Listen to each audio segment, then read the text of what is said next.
¿Por qué el Bitcoin y las criptos se hunden? Además, el Nasdaq sigue en crisis. Mi nombre es Jimmy Rocha y en Técnicos y Fundamentales vamos a hacer la revisión de las noticias más importantes de cierre de mercado para hoy, 5 de febrero del 2026. Y es que sin duda alguna el protagonista del día ha sido el Bitcoin, que cae más de un 13% llegando hasta los $63.000. Y es que para quienes siguen este canal, en julio del año anterior habíamos publicado un video realizando un análisis con respecto a los riesgos de invertir en Bitcoin y en criptos, teniendo como referencia a los más grandes inversores de la historia, Warren Buffett, Howard Marks y Stanley Drucker Miller. En ese video se advertían de los peligros de invertir en criptos y de qué tan expuestos deberíamos de estar. Pero revisemos cuáles han sido las posibles causas de esta tremenda caída en el Bitcoin y las criptomonedas.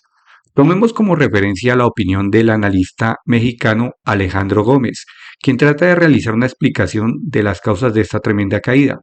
El señor Gómez analiza que el problema es estructural y está directamente relacionado con la manera con la cual hoy se descubre el precio del Bitcoin.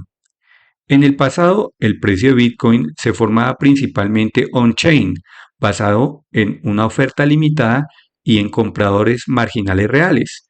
Pero en estos momentos el precio se está definiendo fuera de la cadena, en mercados financieros sintéticos. Y el punto clave es que ya no manda la escasez, manda el papel. Pues si bien Bitcoin nació con una promesa clara de una oferta finita de 21 millones, con una base de valor basada en la escasez, fue un modelo que funcionó perfectamente hasta la llegada de las cripto a Wall Street. Y es que el quiebre ocurre cuando se construyen capas financieras sobre el activo. Por ejemplo, fondos liquidados en efectivo, swaps perpetuos, opciones, ETFs, préstamos vía Prime Board Brokers soportados en Bitcoins y swaps de rendimiento total. A partir de ese momento, Bitcoin ya dejó de ser económicamente escaso, no por el blockchain, sino por el proceso de formación de valor. ¿Y esto qué implicaría en la práctica? Que un mismo Bitcoin puede respaldar diferentes instrumentos de manera simultánea. Por lo tanto, se pueden crear diferentes reclamaciones financieras sobre una sola moneda. De esta manera, el float real perdería relevancia. El resultado es que Bitcoin pasa de ser un activo escaso a un activo dominado por los derivados. Y cuando eso ocurre, la historia ya es conocida y lo podemos ver en el oro, la plata y el petróleo que han atravesado por el mismo proceso. Por lo tanto, ¿de qué manera hoy opera el mercado del Bitcoin? Pues se crea Bitcoin de papel de forma virtualmente ilimitada, pero se vende en los rallies, se fuerzan liquidaciones, se recompran a los precios más bajos y el ciclo se puede repetir. Esto no se puede considerar del todo especulación, es una fabricación de inventario financiero. Hoy un Bitcoin puede sostener de manera simultánea una participación en un ETF, un contrato de futuros, un swap perpetuo, una delta de una opción y un préstamo, además de un producto estructurado. Se tendrían entonces 6 derechos financieros sobre una misma moneda. Eso no es un mercado libre, es un sistema de reserva fraccionado aplicado al precio. Por eso Bitcoin ya no se mueve simplemente por el halving. La adopción o la narrativa se comporta más bien como un activo financiero más que se encuentra atrapado en la lógica de los derivados. Y mientras esa estructura no cambie, la volatilidad a la baja podría seguir apareciendo, justo cuando todo parecería estar bien. A esto hay que añadirle las liquidaciones, que son ventas automáticas de posiciones que se activan cuando el precio alcanza determinados niveles. Pues estas liquidaciones continuarían ejerciendo presión sobre el mercado de las cripto. Solo esta semana se han liquidado más de 2.000 millones de dólares en posiciones largas y cortas, según datos de CoinGlass. Y es que Bitcoin ya acumula varios meses de debilidad después de haber marcado un máximo histórico por encima de los $126.000 en octubre. Actualmente, la principal moneda ya cotiza por debajo de un 50% de este récord, mientras que otras criptomonedas registran caídas incluso más pronunciadas. Algunos analistas ya señalan que el comportamiento del activo ya no responde tanto al entusiasmo del mercado, sino principalmente a factores como la liquidez y a los flujos de capital. A esto se suma un enfriamiento de la demanda institucional. De acuerdo con la firma CryptoQuant, los fondos cotizados en bolsa o ETFs en los Estados Unidos, que hace un año adquirían alrededor de 46.000 Bitcoin, se han convertido actualmente en vendedores netos en este año. La firma también subraya que Bitcoin ha perforado su media móvil de 365 días por primera vez desde marzo del 2022. Desde esa ruptura el precio ha caído un 23% en los 83 días, un desempeño incluso más débil que el observado en la fase inicial del mercado bajista de aquel año. Ese contexto abre la puerta a un posible movimiento adicional a la baja, con un rango objetivo incluso situado por debajo de los $60.000.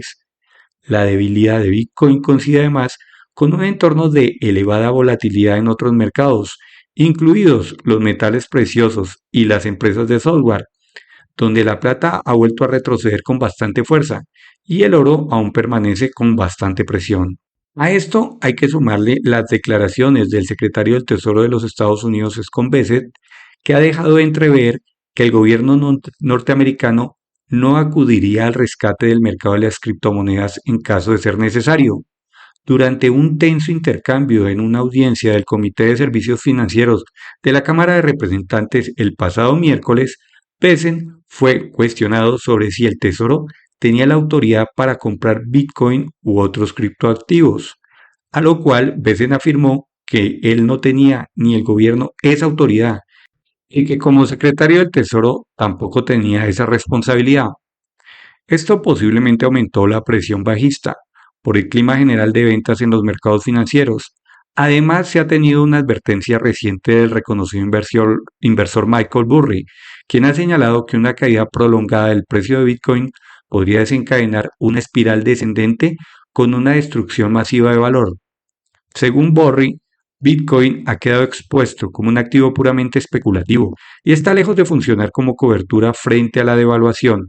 A diferencia del oro y de otros metales preciosos, escribió Burry, famoso por anticipar la crisis financiera del 2008. Otro factor que ha podido poner presión a las ventas de cripto ha sido la reciente nominación de Kevin Warsh como próximo presidente de la Reserva Federal, una decisión que ha sido percibida por el mercado como desfavorable para las cripto. Hay que recordar que en enero Bitcoin había encadenado su cuarto mes consecutivo de pérdidas, consolidando un escenario de debilidad prolongada. Y es que Warsh podría darle cierta estabilidad a la Fed y al dólar, situación que no le vendría nada bien a las criptomonedas, que se benefician de la debilidad de las monedas fiat para aumentar su valor. En otras informaciones del día, si bien Alphabet ha superado las previsiones del mercado en el cuarto trimestre, su acción ha cotizado a la baja. Los resultados han sido bastante buenos. Ha logrado un beneficio neto de 34.450 millones de dólares con un incremento casi del 30% y un beneficio por acción de 2,82 dólares por encima de lo esperado. Los ingresos también aumentaron un 18% hasta los 113.800 millones de dólares, impulsados principalmente por Google Cloud, que alcanzó los 17.600 millones de dólares, superando por bastante las estimaciones gracias a la fuerte demanda de productos de inteligencia artificial. Sin embargo, YouTube decepcionó un tanto con respecto a los ingresos publicitarios y los costos de adquisición de tráfico fueron mayores a los previstos. Y es que la principal preocupación en este momento del mercado ha sido el fuerte aumento del gasto en inteligencia artificial, con un CAPEX estimado para el 2026 entre 175.000 y 185.000 millones de dólares, lo que implica que la compañía deberá hacer tremendos esfuerzos de inversión para lograr mantenerse en la vanguardia de la inteligencia artificial. En todo el año 2025, Alphabet logró un beneficio récord de 132.100 millones de dólares, con un aumento del 32%, e ingresos por 402.800 millones de dólares, aumentando un 15%. El CEO de la compañía, Sundar Pichai, destacó el impulso de la inteligencia artificial, además del lanzamiento de Gemini 3 y el crecimiento de Google Cloud, que ya supera una tasa anual de 70.000 millones de dólares. Los analistas siguen advirtiendo que el principal riesgo es el elevado gasto en IA, que puede que en un futuro no genere los retornos esperados. y tendría esa duda que seguirá pesando en el mercado sobre todo el 2026. Es que sin duda este es el factor que ha afectado a buena parte de las empresas del Nasdaq recientemente, pues las compañías conocidas como las hiperescaladoras cada vez están gastando más en inversión, es decir, en CAPEX enfocado a la inteligencia artificial. Por ejemplo, Meta ha pasado a invertir 125.000 millones de dólares, casi el doble de lo que hacía en el 2025. Las estimaciones son que Google invertirá este año 180.000 millones de dólares en IA, también correspondiente a el doble del año anterior. Amazon invertiría 175.000 millones de dólares, que son 50.000 millones de dólares más que el año anterior. Microsoft gastaría este año 145.000 millones en CAPEX, cuando el año anterior tan solo gastó 83.000 millones de dólares.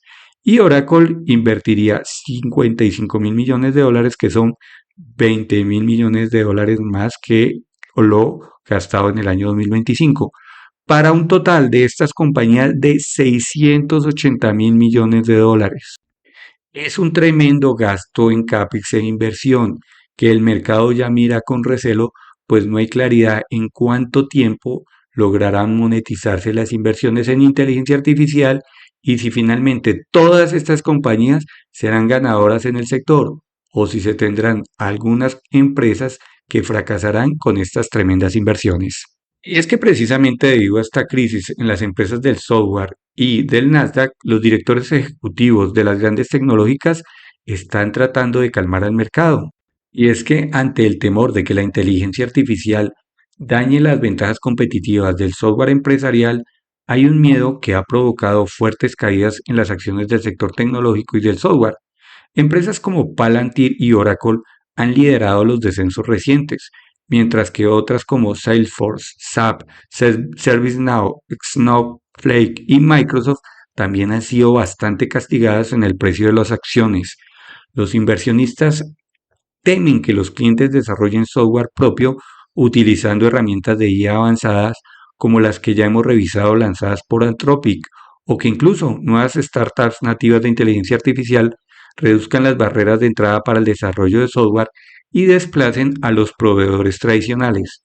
Estas preocupaciones se han intensificado después del lanzamiento de agentes autónomos capaces de automatizar tareas claves en áreas legales, de comercio y de marketing. Sin embargo, líderes como Jensen Huang de Nvidia, Sundar Pichai de Alphabet y Rene Haas de ARM consideran que estos temores han sido exagerados. Han buscado defender que la inteligencia artificial lo que permite es reforzar y no sustituir el software empresarial, actuando como una herramienta que potencia las plataformas ya consolidadas. Pichai ha destacado que la IA ha impulsado un crecimiento del 48% interanual en Google Cloud, con clientes integrando Gemini en flujos de trabajo críticos. Sin embargo, los analistas coinciden en que los requisitos de seguridad, la gobernanza de los datos y el cumplimiento normativo continúan siendo una barrera relevante para los nuevos competidores y que aún es bastante pronto para determinar quiénes serán los ganadores y perdedores en la era de la inteligencia artificial. En esta línea, el CEO de ServiceNow ha subrayado que la IA no reemplazará la orquestación empresarial, sino que más bien depende de ella. Y finalmente, en la jornada el precio del petróleo ha retrocedido después de la confirmación de que Irán sí mantendrá conversaciones con los Estados Unidos. Esto programado para el viernes en Omán, lo que ha reducido el riesgo inmediato de un conflicto militar y de interrupciones en el suministro de crudo. El WTI ha caído hasta los $63 por barril y el Brent ha estado por debajo de los $68 después de dos sesiones anteriores de fuertes subidas. La caída se ha visto acentuada por los datos débiles de empleo privado en los Estados Unidos, que han reavivado los temores a una desaceleración económica y a una menor demanda de crudo. Parte de las pérdidas se moderaron después de que Arabia Saudita recortara los precios de crudo para Asia, una señal que fue interpretada como confianza en la demanda, aunque el ajuste fue menor al esperado. Pese al retroceso, aún existe una prima de riesgo geopolítico debido a la incertidumbre en Oriente Medio, que es la región que aporta cerca de un tercio del crudo mundial, y a la guerra en Ucrania. Según el CEO de Shell, el exceso actual de oferta se ve compensado por la elevada incertidumbre y la volatilidad geopolítica. Revisemos ahora el cierre de los índices. Como ya lo hemos visto, el SP 500 cae un 1.21, el Nasdaq cae un 1.59 arrastrado por caídas de Amazon de más de un 9% y Microsoft que cae más de un 5%. El Dow Jones cae el 1.22 y el Russell 2000 cae el 1.72. Es la tercera jornada consecutiva donde el Nasdaq cae más de un 1.5%. Por el lado de Europa, el IBEX 35 en España cae un 1.9, el DAX en Alemania cae un 0.63, la bolsa en Inglaterra cae un 0.9 y el CAC 40 en Francia cae un 0.29. En Latinoamérica, el Bovespa de Brasil sube un 0.12, la bolsa en México sube un 0.29, el Merval en Argentina cae un 2.76, el IPSA en Chile cae un 1.5 y el Colcap en Colombia cae un 2,5%. Caídas también bien importantes en los metales. El oro cae un 2.4. La plata vuelve a caer de manera importante corrigiendo un 13,3. El cobre cae un 1.7. El petróleo WTI cae un 2.86 y el Brent un 2.76 y el gas natural sube un 0.6%. Recuerda que en la descripción del video encuentras el enlace del mejor curso para aprender análisis técnico y fundamental para invertir en acciones. Igualmente se encuentra el enlace de la mejor plataforma para comprar acciones regulada en los Estados Unidos. Si te ha gustado el contenido del video, regálanos un like, suscríbete al canal y comparte el contenido.